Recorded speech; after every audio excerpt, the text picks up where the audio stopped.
بسم اللہ الرحمن الرحیم۔ میں ہوں اسد خان۔ میں نے سوچا کہ آج آپ لوگوں سے کچھ گفتگو کر لوں ملک کے صورتحال کے بارے میں۔ عمران نیازی صاحب اسلام آباد کی طرف رواں دواں ہیں جو کہ مارچ لے کر جا رہا ہے۔ عمران خان کی حقیقت تو آپ لوگ جانتے ہی ہوں گے۔ 2018 کے الیکشن میں جس طرح ہماری اسٹیبلشمنٹ نے انہیں اقتدار کی تک رسائی دی تو وہ ہم بھول نہیں سکتے، اور آج وہ اسی اسٹیبلشمنٹ پر تنقید کرتے ہیں اور میر جعفر ان کو کہتے ہیں، ان کے ہماری فوج کو انہی پر تنقید کر رہے ہیں۔ ان کے جو لونڈے لپاڑے ہیں وہ سڑکوں پر آ کر پاک فوج کے خلاف گالیاں دیتے ہیں، ان کو طرح طرح کے الفاظ سے پکارا جاتا ہے۔ ہمیں بھی تکلیف ہوتی ہے یہ سن کر۔ تو وہ اسلام آباد کی طرف جا رہے ہیں اور تقریباً 10-15 ہزار لوگوں کو لا کر ہمیں دکھا رہا ہے مارچ کیا ہوتا ہے۔ مارچ آپ نے دیکھے نہیں نیازی صاحب، آپ نے مولانا فضل الرحمان صاحب کے مارچ جلسے تو نہیں دیکھے، شاید بالکل دیکھے ہی ہوں گے، کیونکہ وہ مارچ تھے، وہ مارچ، یہ مارچ نہیں ہے، یہ باجے اور باجیوں کا کچھ چھوٹا سا 10-15 ہزار کے این جی اوز کے لوگ ہیں، اور شرم تو ان کو آتی نہیں۔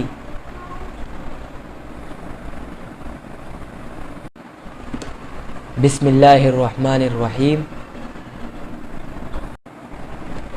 اور کس طرح کے لوگ ہیں، عجیب طرح کے لوگ ہیں جو کہ ہمارے اپنے علماء کرام سے کو گالیاں دیتے ہیں اور ان کو برے لفظوں سے پکارا جاتا ہے، اور تمیز نام کی ان کے اندر چیز نہیں۔ ان کو پتہ نہیں کہ یہ گڑی چور ہے، یہ دوسروں کو چور کہنے والا خود سب سے بڑا چور نکلا، امپورٹڈ چور نکلا۔ اس نے دنیا کو لوٹا ہے، اس نے صرف پاکستان سے کو نہیں بلکہ ہر بیرونی ملک کو لوٹا ہے، جھوٹ بول کر پیسے ان سے لیے ہیں۔ باقی یہ آپ تو جانتے ہوں گے، سلیم صافی نے اس کی ساری حقیقت آپ کے سامنے رکھی ہے۔ اس کی سامنے حقیقت رکھی تو یہ کہنے لگا کہ سلیم صافی کو میں صافی نہیں مانتا، صحافی نہیں مانتا۔ وہ بک گیا، اس نے بالکل حق اور سچ کی بات کہی ہے، اس میں کوئی جھوٹ شامل نہیں تھا، ساری سٹوری اس نے آپ کے سامنے رکھی۔ پھر مجھے سلیم صافی پر بھی افسوس ہوتا ہے کہ یار آپ ماشاءاللہ اتنے پڑھے لکھے ہو، سب کچھ جاننے والے ہو، آپ ہماری فخر ہو، لیکن آپ نیازی صاحب سے اپروول لوگے کہ آپ مجھے صحافت کا پرمیشن دے دے، ان سے اپروول لینا ہے۔ صحافی صاحب، آپ نے ہمارے جنرل صاحب سے بھی سوال کیا کہ آپ مجھے بتائیں کہ میں صحافی ہوں یا نہیں ہوں۔ عمران خان صاحب کہہ رہے ہیں کہ البتہ میں صحافی نہیں ہوں۔ تو سلیم صافی صاحب، ہمیں آپ سے شکوہ ہے، ہم آپ سے محبت کرنے والی بھی بہت ہیں، اگر نفرت کرتے ہیں کچھ لوگ لونڈے لپاڑو کرنے دے، ان کے محبت کرنے سے آپ کو کچھ نہیں ملے گا، محبت کرنے والے بھی آپ سے زندہ ہیں۔ تو عمران نیازی صاحب سے اپروول نہ لے اور اپنی صحافت کرے، اور ہمیں آپ پر فخر ہے اور فخر رہے گا۔ اور ہمارے پاکستان کے وزیر اعظم صاحب سے بھی ہمیں کچھ بہت سے شکوے ہیں، کیونکہ ہم اسلام کے خلاف کوئی قانون سازی اس ملک میں نہیں چاہتے، ہم اس قانون سازی میں ترامیم چاہتے ہیں، سودی نظام کو فی الفور ختم کیا جائے اور یہاں پر اسلام کے عین مطابق قانون ہونا چاہیے، اور جب اسلام کے مطابق ہی قانون ہوگا، ہمارے نبی صلی اللہ علیہ وسلم کے طریقہ کار پر قانون ہوگا، تو انشاءاللہ ہمارے ملک پوری دنیا میں ترقی کرے گا۔ اور یہ ملک بنا ہی ہم نے حاصل ہی اسی کے لیے کیا تھا، یہ ملک ہم نے حاصل کیا تھا لا الہ الا اللہ محمد الرسول اللہ کے بنیاد پر۔ تو یہاں پر قانون بھی لا الہ الا اللہ محمد الرسول اللہ کے قانون بھی لا الہ کا ہی چلنا چاہیے. یہاں پر ہم کسی قانون کو نہیں مانتے, ہم اس قانون کو مانیں گے جو اسلام کے دائرے میں ہوگا. اسلام کے خلاف ہمارا آئین جو ہے وہ بھی یہی کہتا ہے, اسلام کے خلاف کوئی قانون سازی نہیں ہوگی. اور دوسری بات, اپنی فوج سے بھی ریکویسٹ کریں گے ہم کہ آپ نیوٹرل رہیں, کیونکہ آپ نے خود ہی دیکھ لیا کہ آپ کے اپنے جرنیل آپ کے خلاف بول جائے تو اس سے بڑا سازش, بیرونی سازش کیا ہو سکتا ہے. اور 2018 کے الیکشن میں آپ لوگوں سے غلطی ہوئی تھی, ہم نے اس وقت آپ پر تنقید نہیں کی تھی, آپ نے آپ سے ناراضگی ضرور اختیار کی تھی, لیکن آپ کی محبت ہمارے دلوں میں ہے, ہم آپ سے محبت کرتے ہیں. آپ اپنا کام کریں, آئین اور قانون کے مطابق کام کریں. اگر آپ نیوٹرل رہیں گے, آئین اور قانون کے مطابق کام کریں گے تو آپ سے ہم ہمیشہ خوش تھے اور خوش رہیں گے. پچھلے وقتوں کے ڈکٹروں کی طرح نہ بنے. ہم آپ کی کارکردگی سے واقف ہیں, آپ ہمارے فخر ہیں. میں تو خود جنرل ندیم انجم کی کہانی سنتا رہتا ہوں, اور ماشاءاللہ سے اس کے ملک کے لیے اچھے لوگوں کے لیے بڑی خدمات کی ہے. ان سب خدمات سے ہم واقف ہیں. تو پاکستان میں ہم اسلامی قانون نافذ کرنے کی, پورے ملک چاہتا ہے کہ اس ملک میں اسلام کا قانون نافذ ہو. انشاءاللہ اس کے لیے ہماری جدوجہد جاری رہے گی. اور باقی عمران نیازی کا سیاست بھی ہم ہی اختتام کریں گے اور ختم کریں گے اس کی سیاست, اس بگوڑے کی سیاست. دن میں دھمکیاں دیتا ہے, رات کو پیر پکڑتا ہے, بوٹ پالش کرنے والا ڈاکو نیازی, امپورٹڈ چور, جھوٹ بولنے والا. اس کی جھوٹ تو آپ کے سامنے ہے یوتھیو, آپ کے سامنے اس کی حقیقت ہے.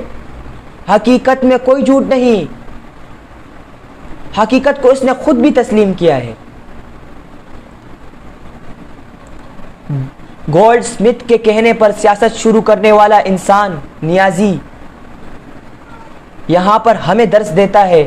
اپنے بچوں کو جا کر گولڈ سمتھ کے گھر میں چھوڑ کر آیا ہے, اور یہاں پر ہمارے لوگوں کو شعور دے رہا ہے, تعلیم دے رہا ہے.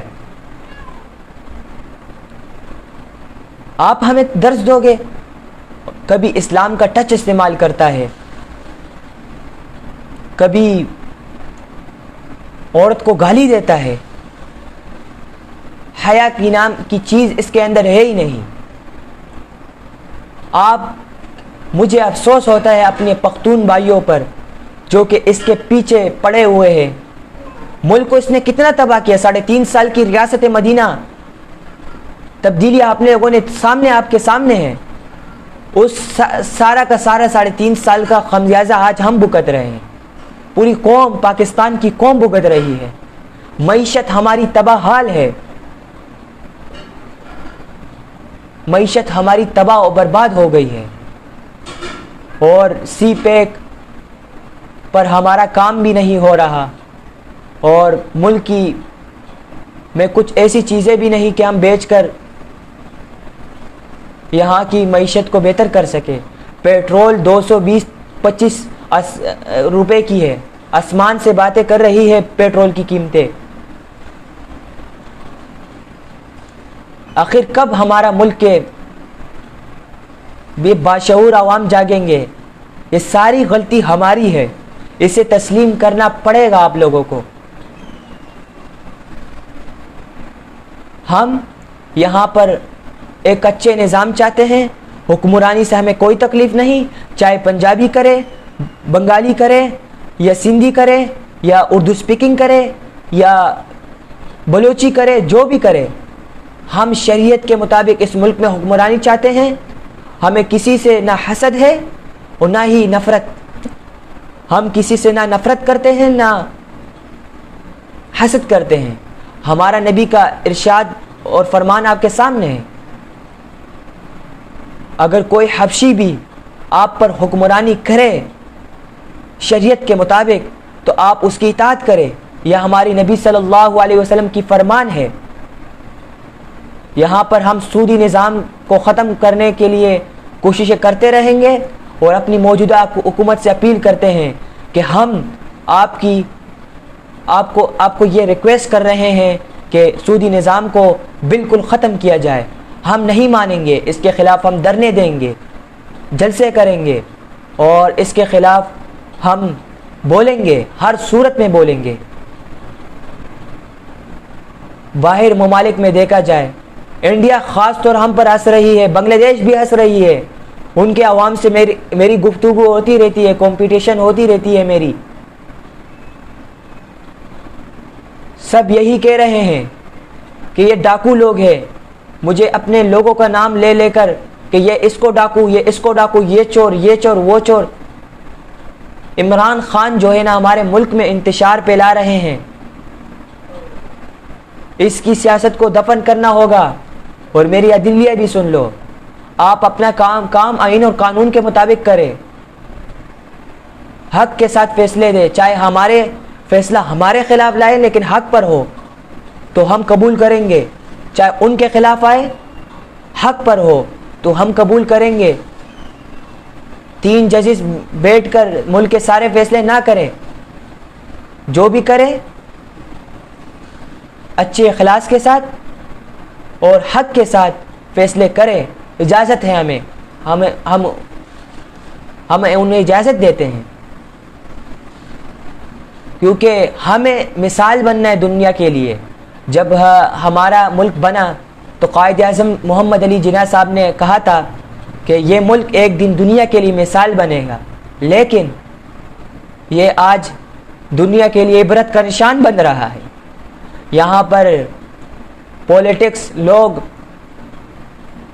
کس طرح گندے لوگ جا کر پارلیمنٹ میں بیٹھ جاتے ہیں, شرابی چرسی قسم کے, اور ہمارے ملک کی اقتدار کو ان کے ہاتھوں میں ہے. ظاہر ہی بات ہے ملک کا حال یہی ہوگا.